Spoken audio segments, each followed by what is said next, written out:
योगे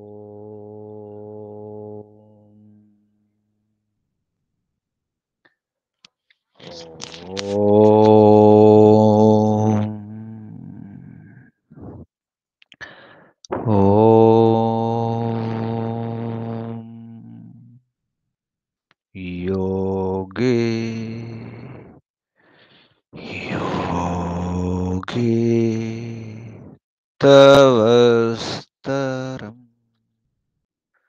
वाजे वाजे हवामहे सखाय इन्द्रमूतये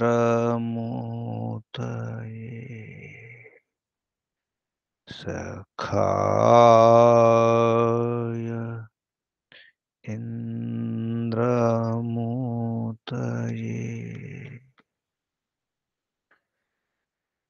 ॐ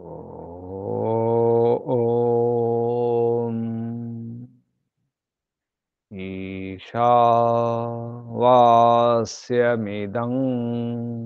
सर्वं यत्किञ्च जगत्यां जगत् तेन त्यक्तेन भुञ्जीथा मा गृधः कस्य स्विद्धनम् तेन त्यक्तेन भुञ्जीथा मा गृधः कस्य स्विद्धनम्।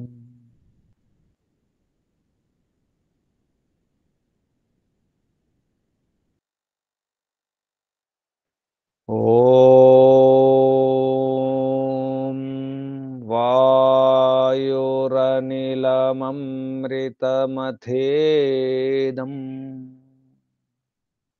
भस्मान्तं शरीरम् ॐ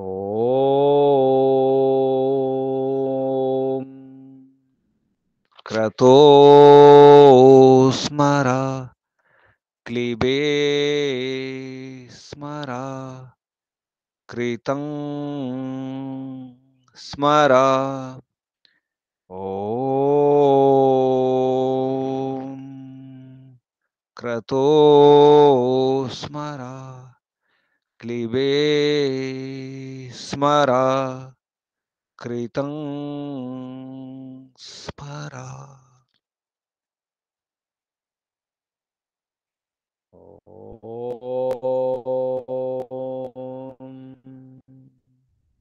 हिरण्मयेन पात्रेण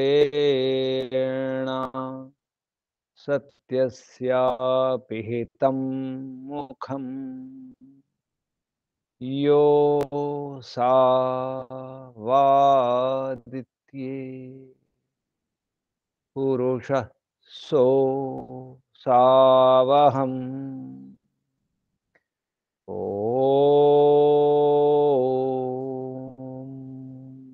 खं ब्रह्म ॐ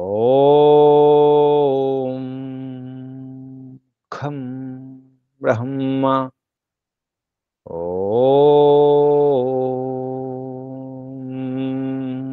खं ब्रह्म ॐ शान्ति शान्ति शान्ति।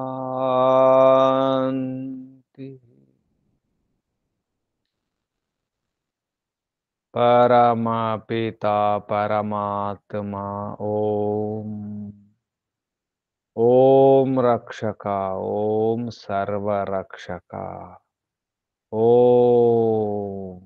सदा रक्षका सर्वदा रक्षका ॐ सत्य रक्षका नित्य रक्षका सर्वत्र रक्षका ॐ सर्वधा रक्षका सर्वथा रक्षका ॐ शाश्वत रक्षका పరమరక్షక జగద్రక్షక విశ్వరక్షక ఓం శాశ్వత పిత శాశ్వత మాత సర్వపిత సర్వమాత విశ్వపిత విశ్వమాత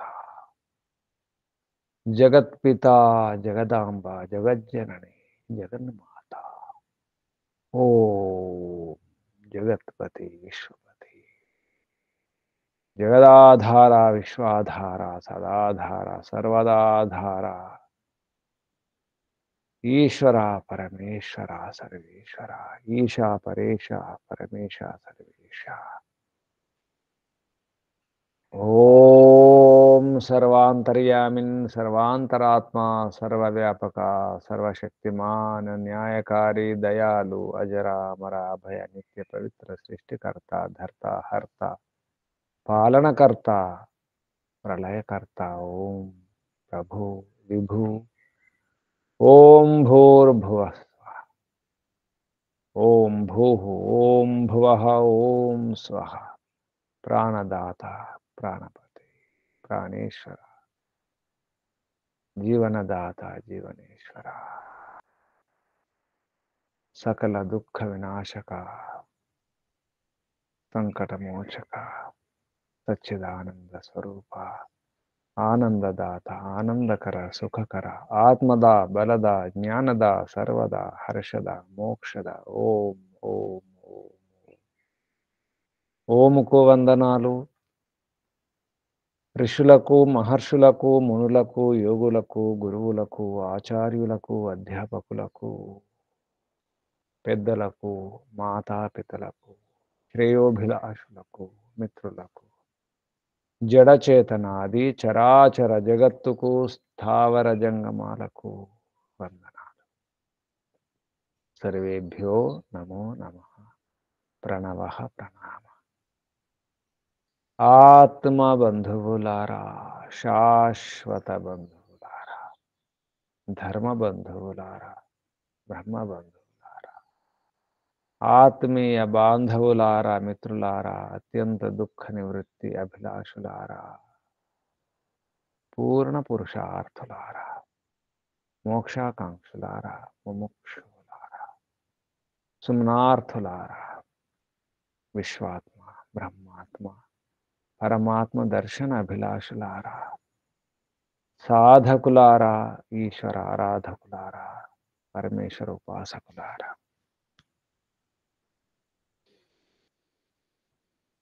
ముందు నేర్చుకోవాలి, నేర్చుకున్న తర్వాత ఆచరించాలి. నేర్చుకోవడం అవసరం మనిషికి. నేర్చుకోనకుండా ఏది రాదు. చేపల్లాగా పక్షుల్లాగా జంతువులాగా కాదు. మానవ జన్మ, మానవ దేహం అన్నీ నేర్చుకోవాలి. అన్నింటినీ నేర్చుకోవచ్చు, ఎన్నో నేర్చుకోవచ్చు. పశువుల కంటే పక్షుల కంటే క్రిమి కీటకాల కంటే ఎక్కువ నేర్చుకోవచ్చు. అంత శక్తి, అంత సామర్థ్యం, అటువంటి పరిమితి ఉంది ఈ బుద్ధికి. ఈ దేహంలో ఎన్నో నైపుణ్యాలు ఉన్నాయి, ఎన్నో శక్తులు ఉన్నాయి. ఎంతో జ్ఞానాన్ని పొందవచ్చు, ఎంతో విచక్షణ పొందవచ్చు. మాటలు నేర్చుకోవాలి, పాటలు నేర్చుకోవాలి, అన్ని అభ్యాసం చేసి నేర్చుకోవాలి. దీన్ని శిక్ష అన్నారు. శిక్షణం, ప్రశిక్షణం. నేర్చుకోకుండా ఈత రాదు, మాట రాదు, భాష రాదు, అక్షరాలు రావు, విద్య రాదు. అన్నీ నేర్చుకోవాల్సింది.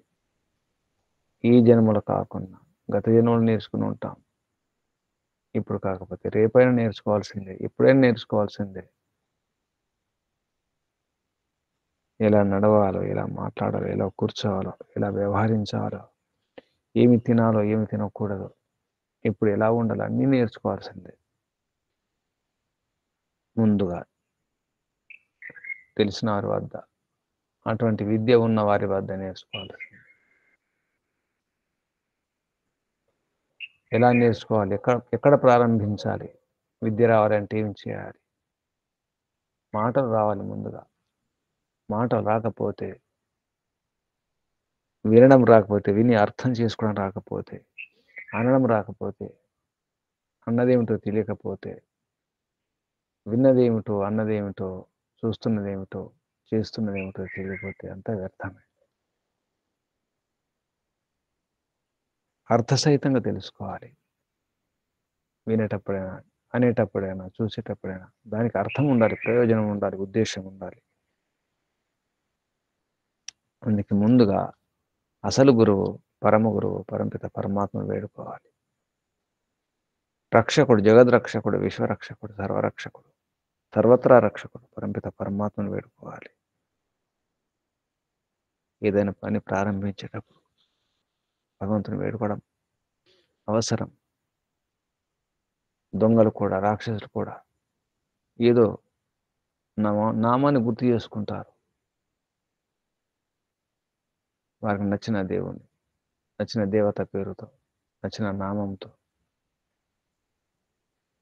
దొంగ కూడా జపం చేసుకుంటాడు, గుర్తు చేసుకుంటాడు. దోపిడీ చేసేవాడు కూడా, రాక్షసులు కూడా మనం చూస్తున్నాం. రాక్షసులు కూడా భగవంతుని గుర్తు చేసుకున్నారు, ఏదో నామంతో, ఏదో పేరుతో. ఎందుకంటే అసలు మూలం అదే కాబట్టి, పరంపిత పరమాత్మయే కాబట్టి. అన్ని నామాల సారం ఓంకారం. ఇటువంటి పరిపాటిని ఋషులు మహర్షులు పాటించడం జరిగింది. ఇది ఋషి మహర్షుల యొక్క పరంపర. తైత్తిరీయ ఉపనిషత్తులో అదే ప్రారంభించడం జరిగింది. తైత్తిరీయ ఉపనిషత్తు యొక్క ముఖ్య ఉద్దేశం ఎలా ప్రారంభించాలి, ఎలా నేర్పించాలి, ఏ విషయాలు నేర్పించాలి, గురువుగారి యొక్క ఉపదేశం ఎలా ఉండాలి, చివరికి దేన్ని పొందాలి, లక్ష్యం ఏమిటి, ఎక్కడికి చేరుకోవాలి, ఎలా వెళ్ళాలి, ఏది గొప్పది, మానవ జన్మకు కావాల్సింది ఏమిటి. కేవలం పడుకోవడం, లేవడం, తినడం, అనడం, తినడం, తిరగడమే కాదు. లక్ష్యం ఉంది, అదేమిటో చెప్పడం జరుగుతుంది. ఎక్కడ ప్రారంభించాలో కూడా నేర్పించడం జరుగుతుంది. తైత్తిరీయ ఉపనిషత్తులో శిక్షా అధ్యాయవళిలో మనం తైత్తిరీయ ఉపనిషత్తు పూర్తి చేసుకున్నాం నిన్న. శిక్షా అధ్యాయవళి యొక్క సారం చూద్దాం. శిక్షా అధ్యాయవళిలో ఓం షన్నో మిత్రః శం వరుణః షన్నో భవతవర్యమా షన్న ఇంద్రో బృహస్పతిః షన్నో విష్ణురురుక్రమః నమో బ్రహ్మణే నమస్తే వాయు త్వమేవ ప్రత్యక్షం బ్రహ్మాసి త్వామేవ ప్రత్యక్షం బ్రహ్మ వదిష్యామి రితం వదిష్యామి సత్యం వదిష్యామి తన్మామవతు తద్వక్తారమవతు అవతు మాం అవతు వక్తారం. ఓం శాంతి శాంతి శాంతి అని ప్రారంభించడం జరిగింది. ఓం షన్నో మిత్రః శం వరుణ షన్నో భవత్వర్యమా షన్న ఇంద్రో బృహస్పతి షన్నో విష్ణు రురుక్రమ. ఇది వేదమంత్రం. వేదమంత్రాన్ని నేరుగా తీసుకోవడం జరిగింది. ఈ పరిపాటిని, ఈ శైలిని మహర్షి దయానంద సరస్వతి గారు కూడా సత్యార్థ ప్రకాశంలో ఈ మంత్రాన్ని తీసుకోవడం జరిగింది. ఈ వాక్యాలని తీసుకుని చెప్పడం జరిగింది. ఎందుకంటే సత్యార్థ ప్రకాశం కూడా అది శిక్షణ గ్రంథం, అది కూడా మోక్ష గ్రంథమే. ప్రశిక్షణ ఇవ్వడమే, విద్య నేర్పించడం కాబట్టి ఈ తైత్తిరీయ ఉపనిషత్తులో ఉన్నటువంటి వాక్యాలను ఎన్నో తీసుకోవడం జరిగింది. ఇందులో ఎన్నో ఉపదేశాలు ఉన్నాయి. మానవ జన్మ తరించడానికి కావాల్సినటువంటి ఉపదేశాలన్నీ కూడా ఉన్నాయి, విధానాలన్నీ కూడా ఉన్నాయి. అందుకే ముందుగా పరంపిత పరమాత్మను గుర్తు చేసుకోవాలి.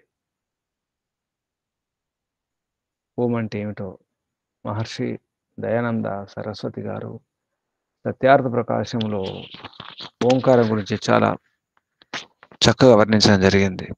ప్రమాణపూర్వకంగా ఓం ఖం బ్రహ్మ ఓం క్రతోస్మర సర్వే వేద యత్ పదమామనంతి. వేదాల మంత్రాలతో, మంత్రాంశాలతో, ఉపనిషత్తుల వాక్యాలతో ఓం అంటే ఏమిటో, ఓం యొక్క మహిమ ఏమిటో అందులో చాలా విశ్లేషణపూర్వకంగా వివరించడం జరిగింది, వర్ణించడం జరిగింది.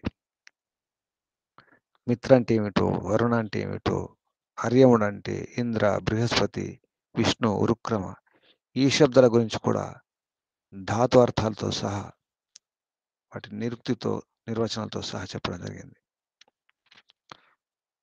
నమో బ్రహ్మణే నమస్తే వాయు పరమపిత పరమాత్మను వేడుకోవడం జరుగుతుంది.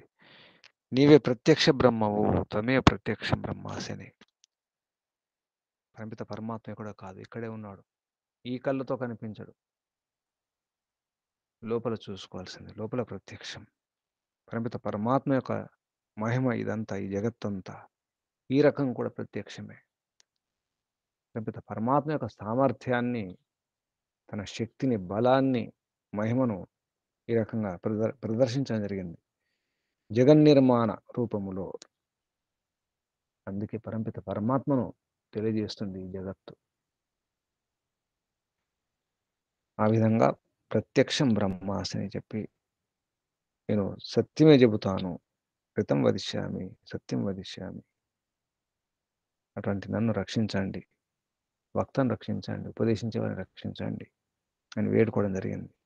ఓం శాంతి శాంతి శాంతి. ఇందులో 3 రకాల శాంతి, 3 రకాలుగా బాగుండాలి.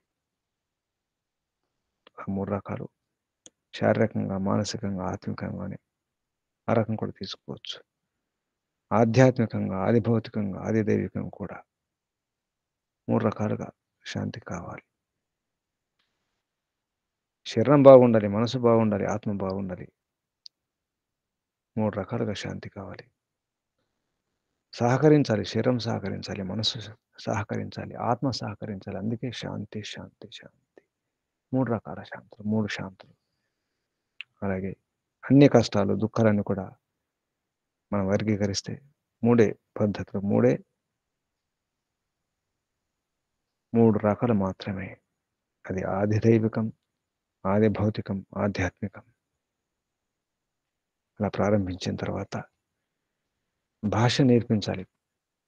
ఈ శైలితో, ఈ పద్ధతితో గనక భాష నేర్పిస్తే పిల్లలు చాలా గొప్పవారు అవుతారు. ఇది మూలం, ఇది రహస్యం నిజానికి. చిన్నప్పుడు భాష నేర్పిస్తాం పిల్లలకు. అత్త అత్త అత్త అని, మామ మామ అని, తాత తాత అని చిన్న చిన్న పదాలు నేర్పిస్తాం. ఈ పద్ధతులు నేర్పించాలి. తైత్తిరీయ ఉపనిషత్తులు చెప్పినట్టుగా వర్ణాలేమిటి, స్వరాలేమిటి, మాత్ర ఏమిటి, బలం ఏమిటి, ఎంత బలంతో ఉచ్చరించాలి, ఆరోహణ అవరోహణ ఎంత బలంతో, అదే కాకుండా సంధులు సమాసాలు కలిపి ఎలా చెప్పాలి, ఎలా విడదీసి చెప్పాలి, అందులో స్త్రీలింగం ఏమిటి, పుల్లింగం ఏమిటి, ఏకవచనం, ద్వివచనం, బహువచనం, ఈ రకంగా చెబుతూ అక్షరాలు, మాత్రలు, శబ్దాలు, వాక్యాలు, పరిచ్ఛేదాలు, ఆ విధంగా గ్రంథాలే, గ్రంథాలను సంతానం అన్నారు. అక్షరాల యొక్క సంతానం, విస్తృతి విస్తారమే గ్రంథం. పదాల యొక్క, వాక్యాల యొక్క సంతానము, అభివృద్ధి, వృద్ధి, వికాసమే గ్రంథం. ఆ విధంగా సాహిత్యం ఏర్పడుతుంది.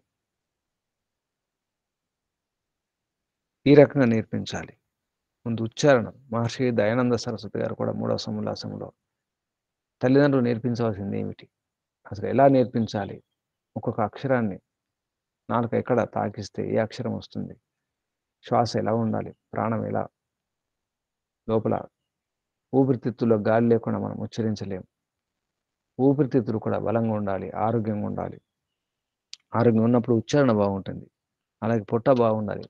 మలబద్ధకం ఉన్నప్పుడు, పొట్ట సరిగా లేనప్పుడు ఉచ్చారణ సరిగా ఉండదు. కాబట్టి ఉదర శుద్ధి, ఉదర ఆరోగ్యం, పొట్ట ఆరోగ్యం కూడా బాగుండాలి. ఇటువంటి విషయాలన్నీ కూడా నేర్పించడం జరిగింది. ఇలా ఉండాలని చెప్పడం జరుగుతుంది ఇందులో. తైత్తిరీయ ఉపనిషత్తులో శిక్ష అధ్యాయవల్లి, అందులో ఇది ద్వితీయ అనువాకం. వర్ణము, స్వరము, మాత్ర. ఓం శిక్షాం వ్యాఖ్యాస్యామ. వర్ణ, స్వర, మాత్ర, బలం, సామ, సంతాన ఇత్యుక్త శిక్షాధ్యాయ. శిక్ష అనకుండా ఇక్కడ శిక్షాం అన్నారు. శిక్షాధ్యాయం అంటే ఎవరైనా ప్రక్షిప్తం చేయకుండా తెలియకుండా ఇది ఒక రకం రహస్యమైనటువంటి ఒక ఉపాయాన్ని ఇక్కడ పాటించడం జరిగింది. ఎవరైనా శిక్ష అనుకుని శిక్ష అనుకుంటే తెలిసిపోతుంది. నిజానికి రాసింది శిక్ష. అర్థం శిక్షే, శిక్షణయే. వర్ణోచ్చారణ శిక్ష. సామ అన్నారు. సామ అంటే సమత్వం, సమత. అంటే ఆ శబ్దాల మధ్య శబ్ద జ్ఞానంలో సమత. ఎలా అర్థం చేసుకోవాలి? ఏ శబ్దానికి ఏ అర్థం వస్తుంది? ఏ సందర్భంలో, ఏ ప్రసంగంలో ఆ శబ్దానికి ఏ అర్థం తీసుకోవాలి? ఇది తెలియాలి.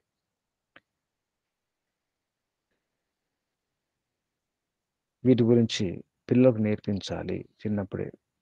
గురుకులాల్లో, పాఠశాలలో, విద్యాలయాల్లో ఉపాధ్యాయులు, గురువులు నేర్పించాలి. అలాగే ఉదాత్త, అనుదాత్త స్వరితాలు గాని, తర్వాత హర్స్వం, దీర్ఘం, ప్లుతం గాని ఇవన్నీ కూడా నేర్పించాలి.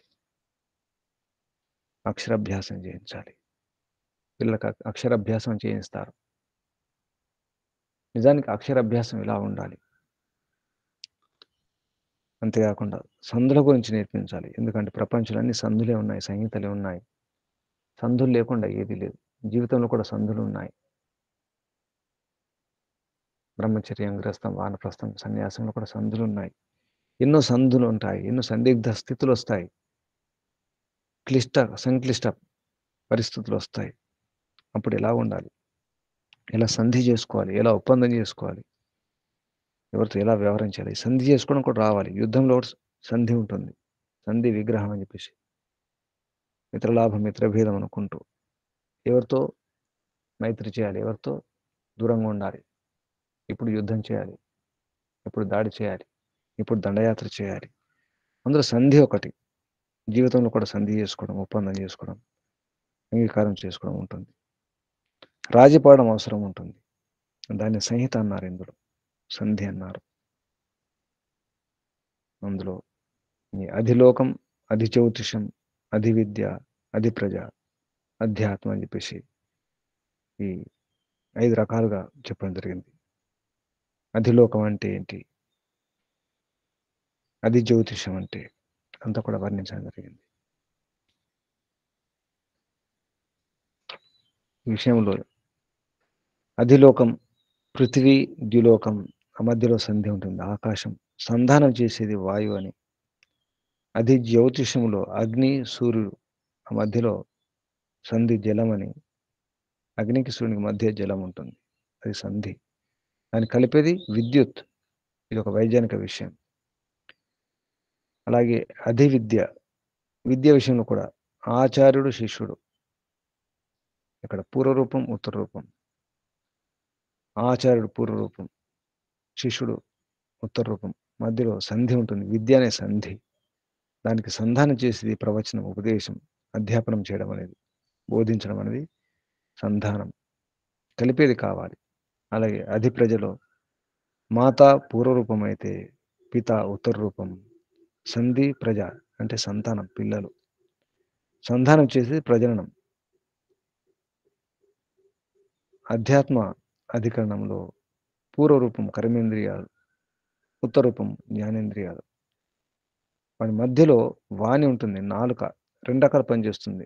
నోరు, నాలుక రుచిని చూపిస్తుంది. మాటలు కూడా వాణి కూడా అది. మాట్లాడేటప్పుడు అది కర్మేంద్రియం అవుతుంది. రుచి చూసేటప్పుడు జ్ఞానేంద్రియం అవుతుంది. అందుకే సంధి, వాణి, దానికి సంధానం జిహ్వ. వాణి అంటే మాట్లాడడం. జిహ్వ సంధానం చేస్తుంది. ఇదొక రహస్యం. ఈ విధంగా సమన్వయం చేసుకోవాలి. ఈ మహా సంహితలన్నారు. ఈ రకంగా బోధిస్తే నాస్తికుడు కూడా ఒప్పుకుంటారని చెప్పడం జరిగింది. నాస్తికుడు కూడా ఈ జ్ఞానాన్ని ఒప్పుకోవాల్సిందే. ఎవరైనా ఒప్పుకోవాల్సిందే. ఈ సంధులను, ఈ మహా సంహితలను గనక అర్థం చేస్తే, ఈ రకంగా ప్రయత్నం చేస్తే చివరికి వేదాలను ఎలా అర్థం చేసుకోవాలి, వేద రహస్యాలను ఎలా తెలుసుకోవాలో కూడా తెలుస్తుంది. వేదమే కాదు, జగత్తులో ఈ ఖగోళం, భూగోళం ఉన్నటువంటి రహస్యాలు కూడా అర్థమవుతాయి. శరీరం ఉన్నటువంటి రహస్యం కూడా తెలుస్తుంది. ఈ శరీరం కూడా సంధులున్నాయి, సంధానం ఉంది, పూర్వరూపం, ఉత్తర రూపం ఉంది. అంతటా ఇది కనిపిస్తుంది. ఇదొక రహస్యం. ఈ విధంగా తైత్తిరీయ ఉపనిషత్తులో శిక్షాధ్యాయ వల్లిలో చెప్పడం జరిగింది. శిక్షాధ్యావళిలో 4వ అనువాకంలో, చతుర్థానువాకంలో ఛందస్సు గురించి, మేధ గురించి, ఎప్పుడు నా మేధస్సులో కొత్త కొత్త జ్ఞానం కలుగుతుండాలి, నా మేధాబుద్ధి పెరుగుతుండాలి, నా చుట్టూ బ్రహ్మచారులు ఉండాలి, ఈశ్వరోపాసకులు ఉండాలి. బ్రహ్మచారులు అంటే ఈశ్వరోపాసకులు, వేదాధ్యయనం చేసేవారు ఉండాలి, వీర్యాన్ని రక్షించుకునే వారు ఉండాలి, నా చుట్టూ ఉండాలి అని చెప్పేసి కోరుకోవడం జరుగుతుంది. ప్రమాయంతు బ్రహ్మచారిణః స్వాహ, దమాయంతు బ్రహ్మచారిణః స్వాహ, శమాయంతు బ్రహ్మచారిణః స్వాహ. అందరు బ్రహ్మచారులు, చుట్టూ బ్రహ్మచారులు ఉండాలి, నా మేధాబుద్ధి పెరుగుతూ ఉండాలి, కొత్త కొత్త జ్ఞానం, నవీన జ్ఞానం వస్తూ ఉండాలి.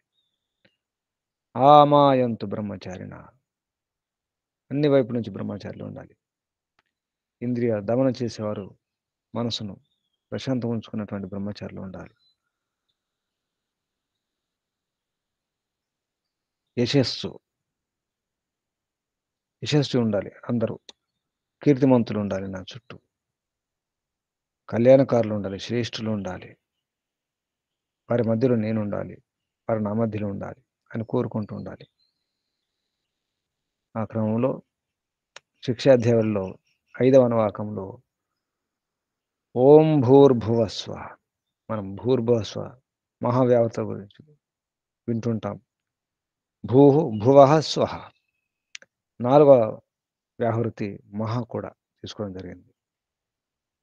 భూ అంటే, భూహ అంటే, భువ అంటే, స్వహ అంటే, మహా అంటే ఏమిటి చెప్పడం జరిగింది. అంత పరమిత పరమాత్మ నిజానికి భూ అన్న, భువ అన్న, స్వహ అన్న, మహా అన్న, జనః అన్న, తప అన్న, సత్యం అన్న పరమిత పరమాత్మని. ఇందులో 4 మాత్రం తీసుకోవడం జరిగింది. భూః భువః స్వహ మహ. ముందుగా మూటి గురించి ప్రయత్నం చేసి తర్వాత 4వ మహా గురించి కూడా. భూ అంటే అధిలోకంలో పృథివీ అని, అధి జ్యోతిషంలో అగ్ని అని, అధి విద్యలో రిక్ అని, అధ్యాత్మంలో ప్రాణం అని, ఇలా ఈ రకంగా వర్ణించడం జరిగింది. భువ అంటే అంతరిక్షం అని, అధి అధిజ్యో అధిజ్యోతిషంలో వాయు అని, అధి విద్యలో సామ అని, అధ్యాత్మంలో అపానమని, సువాహ, మనం స్వాహ అంటాం, ఇక్కడ సువాహ అని రాయడం జరిగింది. విడదీస్తే మాత్ర పూర్తి కొరకు, మాత్ర పూర్తి కొరకు సువాహ అని చెప్తుంటారు. అది అధిలోకంలో ద్యులోకం, అధి జ్యోతిషంలో ఆదిత్యలోకం, అధి విద్యలో యజుర్వేదం, అధ్యాత్మలో వ్యానమని, మహా వ్యాహృతి అధిలోకం ఆదిత్య, అధిజ్యోతిషం చంద్రమ, అధివిద్య బ్రహ్మ, అధ్యాత్మ అన్నం, ఈ విధంగా వర్ణించడం జరిగింది. అందుకే మనం అగ్నిహోత్రం చేసేటప్పుడు ఓం భూరగ్నేయ ప్రాణాయ స్వహ, ఇందులో భూ అంటే ప్రాణం, అగ్ని అని చెప్పేసి స్పష్టంగా తెలుస్తుంది. భూ అంటే అగ్ని అనే మాట వచ్చింది, ప్రాణం అనే మాట వచ్చింది. అది భూ అంటే భూలోకం, పృథ్వీలోకం అని చెప్పేసి. అలాగే భువ, ఓం భూర్వాయువు అపానాయ స్వహ, భువ అపానాయ, ఆ రకం కూడా మనం వాయవే, వాయువు కూడా అంటాం. ఈ వాయువు అపానం 2 శబ్దాలు. ఓం సరాదిత్యాయ వ్యాన, ఆదిత్య వ్యానం కూడా వచ్చింది. ఈ విధంగా మనం అర్థం చేసుకుంటే ఇదొక విద్య, ఇదొక రహస్యం, ఇదొక వైజ్ఞానిక విషయం, పరిశోధనీయం ఇది. ఈ రకంగా వేదాలకు కూడా ఈ ఓం భూర్భువస్వ అనే విషయాన్ని సంబంధం, ఇది అర్థం కావాలంటే సత్యాప్రకాశంలో కూడా వర్ణించడం జరిగింది ఈ విషయాలను. భూ అంటే ఏమిటి, భువ అంటే ఏమిటి, స్వ అంటే ఏమిటి, అందులో ఆ ఓ మా కూడా, ఆ అంటే ఊ అంటే మా అంటే ఏమిటో కూడా అందులో కలపడం జరిగింది. దీనికి ఇది సంబంధము. శిక్షాధ్యవల్లి శిష్ట అనువాకం, 6వ అనువాకంలో ఈ భూర్తి అగ్ని అంటే ఏది దేనికి ప్రతిష్టమైంది, దీనికి సంబంధం. భువ ఇతి వాయువు, స్వర ఇతి ఆదిత్యే, మహా ఇతి బ్రహ్మణి, ఆప్నోతి స్వరాజ్యం. ఈ రకంగా అర్థం చేసుకొని స్వరాజ్యం పొందగలుగుతారు, సొంత రాజ్యం లేదా మోక్షం అని అర్థం. స్వరాజ్యం అంటే ఇంద్రియాలపైన విజయం, ఇంద్రియాలపైన ఆధిపత్యం పొందగలుగుతారు. మనసస్పతిం, మనసుకు అధిపతులు అవుతారు, మనసును శాసించేవారు అవుతారు. వాక్పతులు అవుతారు, వాక్పటులు అవుతారు, వాక్స్వాములు అవుతారు, వాణిస్వాములు, చక్షుష్పతి, చక్షులకు కళ్ళకు అధిపతులు అవుతారు. అంటే ఏమి చూడాలి, ఏమి చూడకూడదు, ఏది వినాలి, ఏది వినకూడదు. చక్షుష్పతి, శ్రోత్రపతి, విజ్ఞానపతి అవుతారు. ఈ విధంగా వీటిని అర్థం చేసుకుంటూ ఓం భూర్భువ స్వహ మహ అర్థం చేసుకుని ఆ రకంగా ఆచరించినప్పుడు, వీటిని అభ్యాసం చేసినప్పుడు ఓం భూహు, ఓం భూహు, ఓం భువః, ఓం భువః, ఓం స్వహ, ఓం స్వహ, ఓం మహ సంధ్య మంత్రాలు కూడా ఈ శబ్దాలు వస్తాయి. వాటిని అభ్యాసం చేయాలి, జపం చేయాలి. చాలా శక్తివంతమైనటువంటి శబ్దాలు ఇవి. అలా చేస్తే ఏమి లాభం కూడా చెప్పడం జరిగింది. ఆప్నోతి స్వరాజ్యం ఆప్నోతి మనసస్పతిం వాక్పతిశ్చక్షుష్పతిః శ్రోత్రపతిः విజ్ఞానపతిः ఏతత్తయో భవతి ఆకాశశరీరం బ్రహ్మ సత్యాత్ సత్యాత్మ ప్రాణారామం మనః ఆనందం శాంతి సమృద్ధం అమృతం ఇది ప్రాచీన యోగ్యోపాస్వ ప్రాచీన అంటే చిరకాలం ఎప్పటికుండేటువంటి ఇక్కడ ప్రాచీన యోగుడు అంటే చిర సంస్కారైన శిష్యుడని అర్థం వస్తుంది. ఆ రకంగా ఉపాసన చేయండి, భక్తి చేయండి అని చెప్పడం జరిగింది. శిక్షాధ్యావల్లి సప్తమనువాకములో ఈ పృథ్వీ, అంతరిక్షం, ద్యులోకం, దిశలు, అవాంతర దిశలు అంటే ఉపదిశలు, పంచకాల గురించి పొందండి. ఇదొక పంచకం, ఇదొక సముదాయం. అలాగే అగ్ని, వాయువు, ఆదిత్య, చంద్రుడు, నక్షత్రాలు ఇదొక పంచకం. నీరు, ఓషధులు, వనస్పతి, ఆకాశం, ఆత్మ ఇదొక పంచకం. ఇలా 3 పంచకాల గురించి చెప్పండి. బ్రహ్మాండం ఉన్నటువంటి పంచకాలు ఇవన్నీ కూడా అధిభూత పంచకాలు అంటారు. అలాగే మనిషి శరీరంలో కూడా బ్రహ్మాండంలో ఉన్నదే ఈ పిండం ఉన్నది కాబట్టి ఈ మానవ దేహం ఉన్నటువంటి పంచకాలు అధ్యాత్మ పంచకం అంటారు. ప్రాణం, వ్యానం, అపానం, ఉదానం, సమానం ఇదొక పంచకం. కళ్ళు, చెవులు, మనస్సు, వాక్కు, త్వక్ అంటే చర్మం ఇదొక పంచకం. తర్వాత చర్మం, మాంసం, స్నాయువులు, నరాలు, ఎముకలు, మజ్జ ఇదొక పంచకం. అంటే బ్రహ్మాండం పిండానికి సంబంధం పోల్చడం జరిగింది. శిక్షాధ్యావళిలో అష్టమ అనువాకంలో ఓమే బ్రహ్మ, ఓమితి బ్రహ్మ, ఓమే అంతా, ఓమితి ఇదం సర్వం అంతా ఓమే, ఓమితి బ్రహ్మ, ఓమితి ఇదం సర్వం, ఓమితి ఏతద్ అనకృతి హా స్మ వా అప్యో శ్రావయేత్ ఆశ్రావయంతి ఓమితి సామాని గాయంతి ఓమితి శాస్త్రాన్ని శంసంతి ఓమితి అధ్వర్యు ప్రతిగృణాతి ఓమితి బ్రహ్మ ప్రసౌతి ఓమితి అగ్నిహోత్రం అనుజానాతి ఓమితి బ్రహ్మణ ప్రవక్ష్యాన్నాహ బ్రహ్మోపాప్నవానితి బ్రహ్మైవ ఉపాప్నోతి. బ్రహ్మను పొందాలంటే ఓమే అంతా, ఓమే బ్రహ్మ, ఓమే ఇదంతా కనిపించేదంతా ప్రపంచమంతా ఓమే. ఈ ప్రపంచం కనిపించే ఈ ప్రపంచమంతా ఓం యొక్క అనుకరణ గురు శిష్యునికి ఈ విధంగా చెప్పాలి. అంతా ఓమే అలా వినిపించాలి, ఉపదేశించాలి. అంతా ఓమే. యజ్ఞం చేసేటప్పుడు బ్రహ్మ ఏమంటారో అధ్వర్యం ఏమంటారో కూడా చెప్పడం జరిగింది. ఓమితి అధ్వర్యు ప్రతిగణాతి అధ్వర్యుడు వ్యవహారం చేయడం జరుగుతుంది. సామమంత్రాలు కూడా ఓంతోని గాయనం చేయడం జరుగుతుంది. షోం, షమోం, ఓం అని చెప్పడం జరుగుతుంది. ఆరంభంలో ఓం అంటారు, చివరిలో కూడా ఓం అని చెప్పేసి ఓం షమోం అని చెప్పేసి ముగించడం జరుగుతుంది. అందరూ కూడా ప్రశంస చేయడం కూడా జరుగుతుంది, పాఠం చేయడం జరుగుతుంది. ఓం అనే ప్రతి క్షణం ప్రతి సందర్భంలో ఓం అని చెప్పడం అవసరం ఉంటుంది అని ఓం యొక్క మహిమను వర్ణించడం జరిగింది. అలాగే ఋతమే చెప్పాలి. ఋతం చెప్పుతూ గాని, సత్యాన్ని ఉపదేశిస్తూ గాని, అప్పుడు కూడా స్వాధ్యాయాన్ని, ప్రవచనాన్ని వదిలిపెట్టకూడదు. ఋతం చ స్వాధ్యాయ ప్రవచనే చ, సత్యం చ స్వాధ్యాయ ప్రవచనే చ. ఈ వాక్యాలను మహర్షి దయానంద సరస్వతి గారు సంస్కార విధిలో కూడా తీసుకోవడం జరిగింది. సత్యార్థ ప్రకాశం కూడా 3వ సమూలాసనం తీసుకుని గురువుగారు ఎలా ఉపదేశించాలో నేర్పించడం జరిగింది. తపశ్చ స్వాధ్యాయ ప్రవచనే చ, దమశ్చ స్వాధ్యాయ ప్రవచనే చ, శమశ్చ స్వాధ్యాయ ప్రవచనే చ, అగ్నయశ్చ స్వాధ్యాయ ప్రవచనే చ, అగ్నిహోత్రం చ స్వాధ్యాయ ప్రవచనే చ, అతిథయశ్చ స్వాధ్యాయ ప్రవచనే చ, మానుషం చ స్వాధ్యాయ ప్రవచనే చ, ప్రజా చ స్వాధ్యాయ ప్రవచనే చ, ప్రజనశ్చ స్వాధ్యాయ ప్రవచనే చ, ప్రజాతిశ్చ స్వాధ్యాయ ప్రవచనే చ, సత్యమితి సత్యవచ రాథీతరః, తప ఇతి తపోనిత్యః, పౌరుషిష్టి స్వాధ్యాయ ప్రవచనే ఏవ ఇతి నాకో మౌద్గల్యః, తద్ధి తపస్తద్ధి తపః.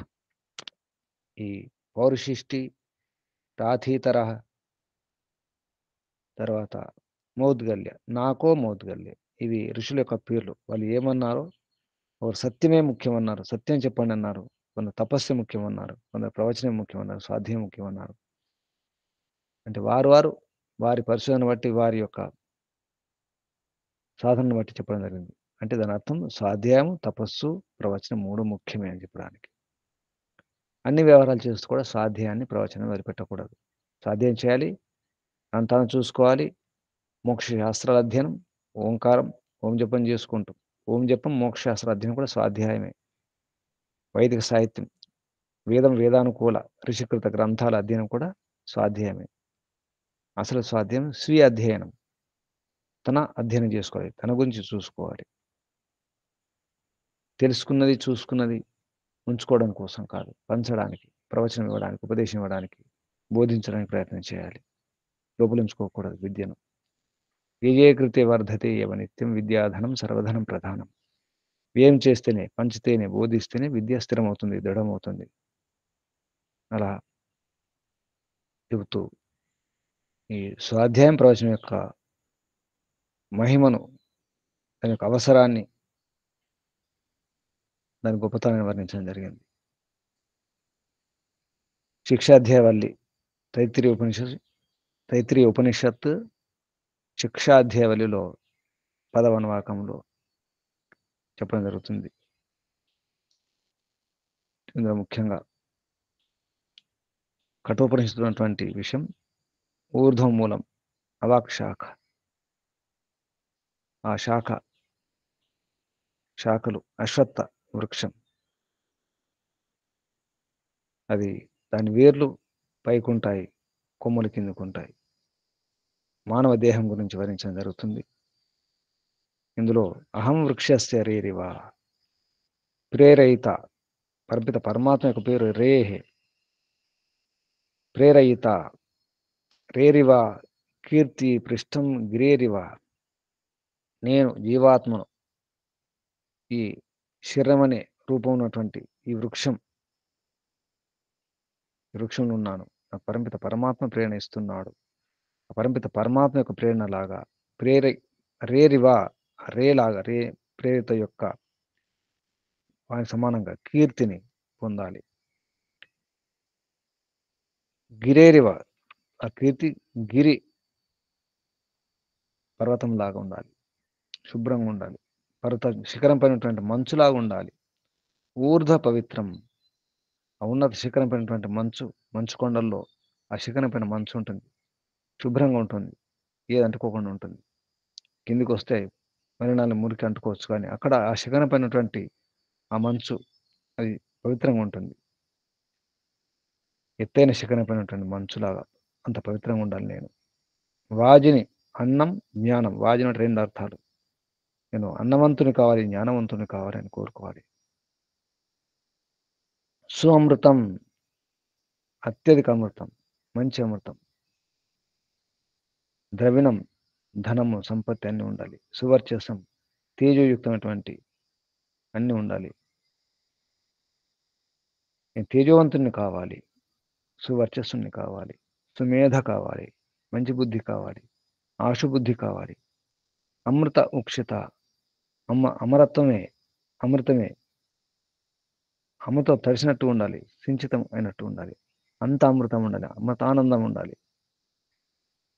ఇది త్రిశంకు ఋషి యొక్క వేదానువచనం, వేదాన్ని అనుసరించి ఉపదేశం. ఈ మాట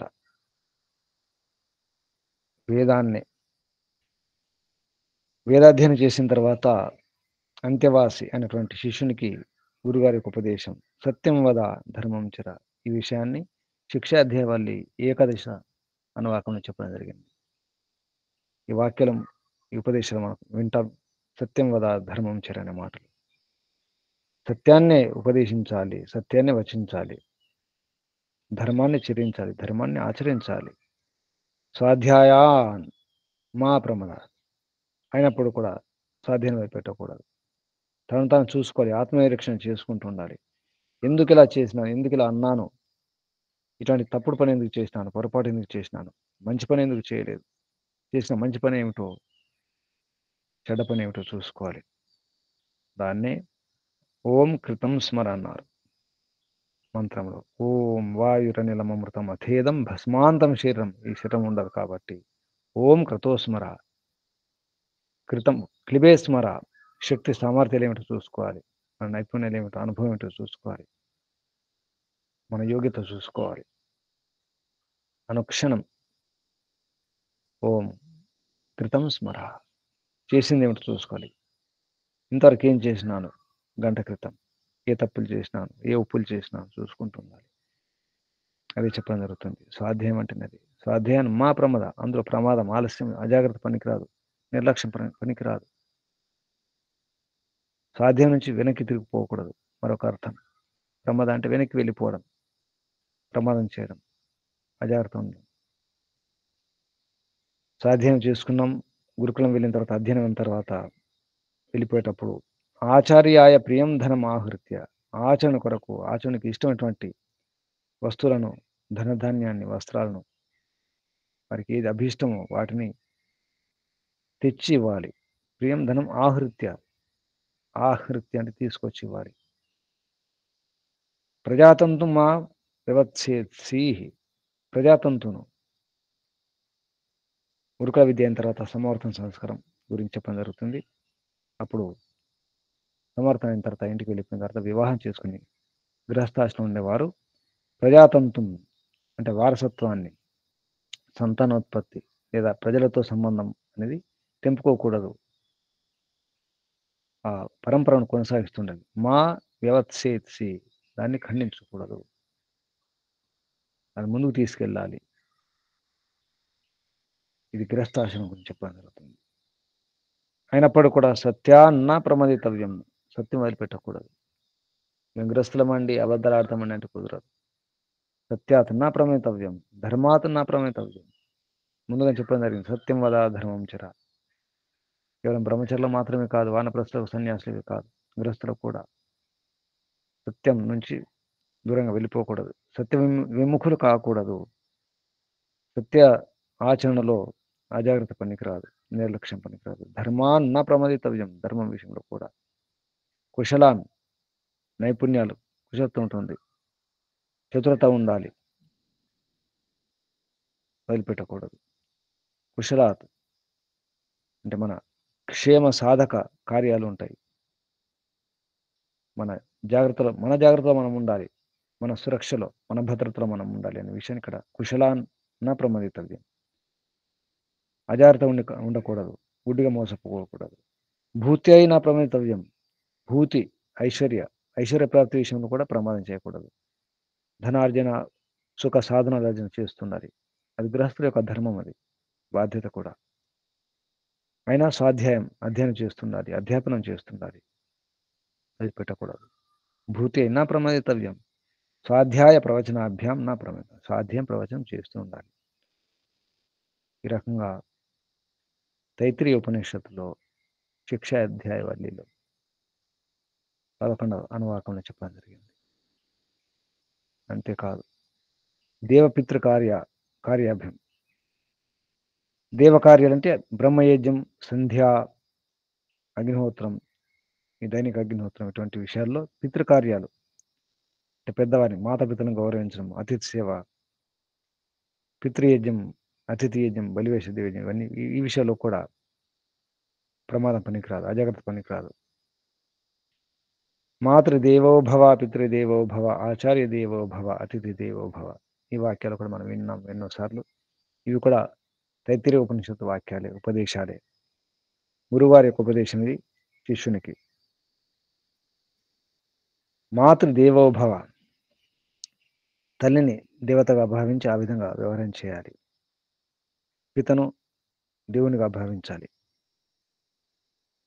ఆచార్యుని గురువుగారు కూడా దేవునిగా భావించి వ్యవహారం చేయాలి. అతిథిని కూడా దేవతగా దేవునిగా భావించాలి. వారి సన్మానం, వారి సేవ, వారి ఉపదేశాన్ని అర్థం చేసుకొని వారికి కావాల్సింది ఏమిటో ఇవ్వడమే సేవ. సేవ అంటేనే సత్కారం, పూజ అంటే సత్కారం, సత్కారం అంటే సేవ. సేవ అంటే దగ్గరుండి సేవ చేయాలి. ఏది అవసరం అది. అందుకే జాగ్రత్త వినాలన్నారు, శుశ్రూష అన్నారు. మంచిగా వినాలి. నిజానికి శృతం అంటే వినడం. నిజానికి సరిగా వినాలి, వినాలని కోరుకోవాలి. శుశ్రూష ఆ శబ్దం యొక్క అర్థం సేవ అని కాదు. శుశ్రూష అంటే సరిగా విని అర్థం చేసుకొని పెద్దలు చెప్పినట్టు, గురువారు చెప్పినట్టు చేయడమే, ఆచరించడం. అది శుశ్రూష. అది గురు శుశ్రూష. పెద్దల మిగతా వారికి సేవ అంటాం. గురువారు చెప్పినట్టు, తల్లిని చెప్పినట్టు, పెద్దలు చెప్పినట్టు వినాలి. అటువంటి సేవ చేయాలి. సేవితవ్యాన్ని ఆచరించాలి, సేవ చేసుకోవాలి. ఏంటి? యాని అనవద్యాని కర్మాని తాని సేవితవ్యాన్ని. మన యొక్క కర్మలు ఏవుతున్నాయి, మంచి కర్మలు, అనిందిత కర్మలు, శిష్ట సమ్మతమైనటువంటి కర్మలు ఏవుతున్నాయో అనవద్యాని, మంచి కర్మలు మాత్రం మీరు పాటించండి, అవి తీసుకోండి, ఆచరించండి. నో ఇతరాని, చెడు కర్మలు కాదు. మాలో చెడు కర్మలు ఉండొచ్చు, వాటిని కాదు. యాని అస్మాకం సుచరిత అని తాని త్వయోపాస్యాన్ని నో ఇతరాని. గొప్ప ఉపదేశం ఇది.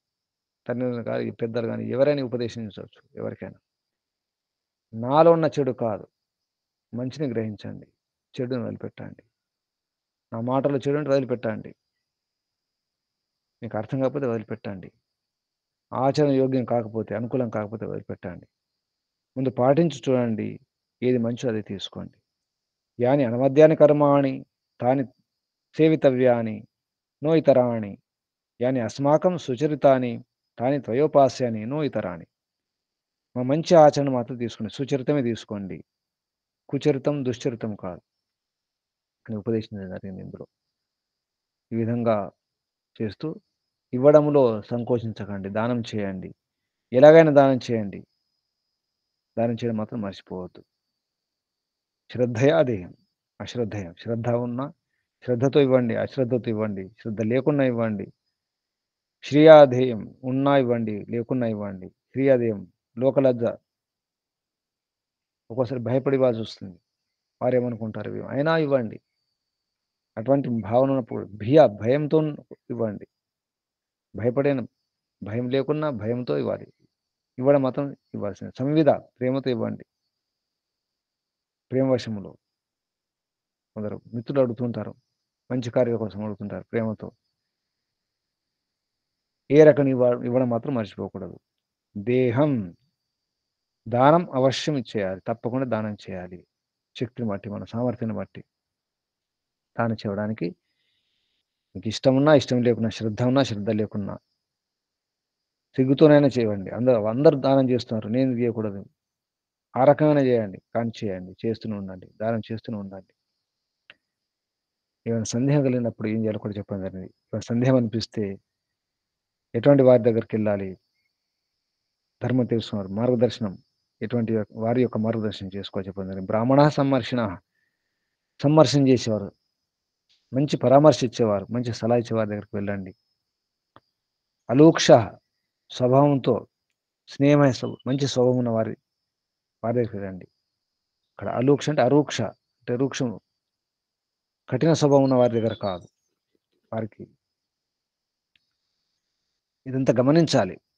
అంటే ఎప్పుడు ఏ స్థితిలో ఉన్నారు చెప్పేవారు, వారి యొక్క మనస్సు ప్రశాంతంగా ఉన్నప్పుడే ఏమైనా అడగాలి. ధర్మ సందేహాలు పూర్తి చేసుకోవాలి. సమాధానం చూసుకోవాలి. ధర్మకామాః అలూక్షా ధర్మకామాస్యు యథా తే తత్ర వర్తేరన్ తథా తత్ర వర్తిత. ఎక్కడ ఎలా వర్తించాలో అలాగే వర్తించి వ్యవహారం చేయండి. అభ్యాఖ్యాతేషు అంటే సందేహాలు ఏమైనా ఉంటే తీర్చుకునే ప్రయత్నం చేయాలి. వివాదమయ దోషాలు ఉండకూడదు. వివాదాస్పదంగా వ్యవహారం చేయకూడదు. ఏమైనా సందేహాలు వచ్చినప్పుడు అటువంటి అనిపిస్తే ఏ తత్ర బ్రాహ్మణ జ్ఞానులైనటువంటి బ్రాహ్మణుల యొక్క వారి యొక్క సలహాలు తీసుకోండి. వారి ప్రేరణ తీసుకోండి. ధర్మవృద్ధి చేసుకోండి. ధర్మాన్ని అర్థం చేసుకునే ప్రయత్నం చేయాలి. ఇది ఆదేశం, ఇది ఉపదేశం అని చెప్పడం జరిగింది. ఏష ఆదేశ, ఏష ఉపదేశ, ఇదే ఆదేశం, ఇదే ఉపదేశం. ఏష వేదోపనిషత్తు, ఇదే వేదోపనిషత్తు, వేదం యొక్క రహస్యం ఇదే. ఉపనిషత్తు అంటే రహస్యం. ఏతద్ అనుశాసనం, ఇదే అనుశాసనం. ఏవం ఉపాసితవ్యం, దీన్ని ఉపాసించాలి. దీన్ని అర్థం చేసుకోండి. ఏవం చ ఏతద్ ఉపాస్యం, ఇదో ఉపాస్యం. చివరికి పరంపిత పరమాత్మ ఉపాస్యం అని చివరికి శిక్షాధ్యాయంలో 12వ అనువాకంలో ముగించడం జరిగింది. మళ్ళీ అదే మంత్రంతో ఓం షన్నో మిత్రః శం వరుణః షన్నో భవత్వర్యమా షన్న ఇంద్రో బృహస్పతి షన్నో విష్ణు రురుక్రమః నమో బ్రహ్మణే నమస్తే వాయో త్వమేవ ప్రత్యక్షం బ్రహ్మాసి త్వామేవ ప్రత్యక్షం బ్రహ్మావాదిశం ఋతం అవాదిశం సత్యం అవాదిశం తన్మామావీత్ తద్వక్తారమావీత్ ఆవేన్ మాం ఆవేత్ వక్తారం. ఓం శాంతి శాంతి శాంతి అని ముగించడం జరిగింది. ముందేమో ప్రతిజ్ఞ నేను సత్యమే చెబుతాను, ఋతమే చెబుతాను, వదిష్యామి వదిష్యామి అని సరిగాను బోధిస్తాను, సరిగాను ఉపదేశిస్తాను, ప్రవచిస్తాను అని ముందుగా ఆరంభంలో ప్రతిజ్ఞ చేయడం జరిగింది. ఇప్పుడు సత్యమే చెప్పినాను, ఋతమే చెప్పినాను. తమరు ఈ పరమిత పరమాత్మ సత్యం చెప్పిన వారిని రక్షించినారు. ఉపదేశకుని కూడా రక్షించినారు. మాం ఆవేత్ నన్ను రక్షించినారు. తద్ వక్తారం ఆవేత్ వక్తను కూడా రక్షించినారు. ఆవేన్ మాం నన్ను రక్షించినారు, వక్తను రక్షించినారు. ఓం శాంతి శాంతి శాంతి. ఈ విధంగా ఈ తైత్తిరీయ ఉపనిషత్తులో శిక్షాధ్యాయవల్లి 12వ అనువాకంతో ముగుస్తుంది. ఇది ఒక శైలి. ఇదే శైలిని మహర్షి దయానంద సరస్వతి గారు పాటించడం జరిగింది. సత్యార్థ ప్రకాశంలో చివరి చూసుకోండి, చివరిలో ఇదే ఉంటుంది. ఓం షన్నో మిత్ర శం వరుణ మంత్రం చెప్పి నమో బ్రాహ్మణే నమస్తే వాయో త్వమేవ ప్రత్యక్షం బ్రహ్మాసి త్వామే ప్రత్యక్షం బ్రహ్మ అవాదిశం, నేను తమర్నే ప్రత్యక్ష బ్రహ్మని చెప్పినాను, ఉపదేశించినాను అని చెప్పడం జరిగింది. ఇలా ముగించడం జరుగుతుంది. ఇది ఋషుల యొక్క శైలి పద్ధతి. ఈ రీతిని పాటించాలి, ఈ శైలిని పాటించాలి, ఈ పరంపరను పాటించే ప్రయత్నం చేయాలి. మన వారసత్వం ఋషుల పరంపరయే. మనందరికి కూడా గోత్రం ఉంటుంది. గోత్రం అంటే మన మూలం, మూల పిత, మన వంశం ఆరంభం. ప్రతి వారికి ప్రతి ఒక్కరు కూడా గోత్రం ఉంటుంది. తెలియకపోవచ్చు, మూలం ఋషులు ఉంటారు. ఇది గమనించాలి. అది మన పరంపర. మధ్యలో వచ్చిన పరంపర పరంపర కాదు. మా ఇంటి పరంపర అండి, మా పెద్దల పరంపర అంటాం. కేవలం మన తాత చెప్పిందో, మన నాన్న చెప్పిందో, లేదా మన ముత్తాత, అక్కడి నుంచి మన పరంపర కాదు.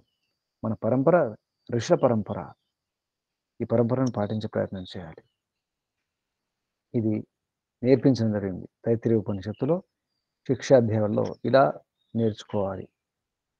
ఈ రకంగా కనుక ఉపదేశిస్తే, ఈ రకంగా నేర్పిస్తే పిల్లలు గొప్పవారు అవుతారు. వాక్యాలు కొన్ని ఉండవచ్చు, కానీ అద్భుతమైనటువంటి ఉపదేశం ఇది. ఇందులో అన్నీ వచ్చేసినాయి. ఈశ్వరోపాసన వచ్చింది, ఓం గురించి వచ్చింది, జీవితం వచ్చింది, ఖగోళం భూగోళం, ఈ శరీరము, బ్రహ్మాండం, పిండం అన్నీ వచ్చేసినాయి. దేనికి సంబంధం, సందులు, సంహితలు అన్నీ కూడా నేర్పించడం జరిగింది. తర్వాత వల్లి బ్రహ్మానంద వల్లి మొదలవుతుంది. బ్రహ్మానంద వల్లిలో ఉన్నటువంటి విషయాలు రేపు చూసుకుందాం. ఈరోజు మనం తైత్తిరీయ ఉపనిషత్తులో ఉన్నటువంటి 3 వల్లులు ఉన్నాయి. శిక్షాధ్యాయ వల్లి, బ్రహ్మానంద వల్లి, భృగువల్లి. ఇంతవరకు మనం తైత్తిరీయ ఉపనిషత్తులో శిక్షాధ్యాయ వల్లి గురించి అందులో ఉన్న సారం గురించి తెలుసుకునే ప్రయత్నం చేసినాం. ఈ విషయాన్ని ఇక్కడ ఆపేద్దాం. దీన్ని ఉపాసనకు వాడుకునే ప్రయత్నం చేయాలి. ఉద్దేశం ఇది. ఓం శం శమోం శుభం. పరమపిత పరమాత్మకు, ఋషులకు, మహర్షులకు, గురువులకు, ఆచార్యులు అందరూ కూడా ధన్యవాదాలు, వందనాలు. బంధులరా మీ అందరూ కూడా వందనాలు. మహర్షి దయానంద సరస్వతి గారికి వందనాలు. వారి గురువు గారు గురువర్య విరజానంద సరస్వతి గారు కూడా ధన్యవాదాలు, వందనాలు అర్పిస్తూ అందరికీ అభినందనలు, ఆశీర్వాదాలు. ఓం శం శుభం. ఓం ఓం ఓం ఓం శాంతి శాంతి. ఓం శాంతి పాఠం చెప్పండి.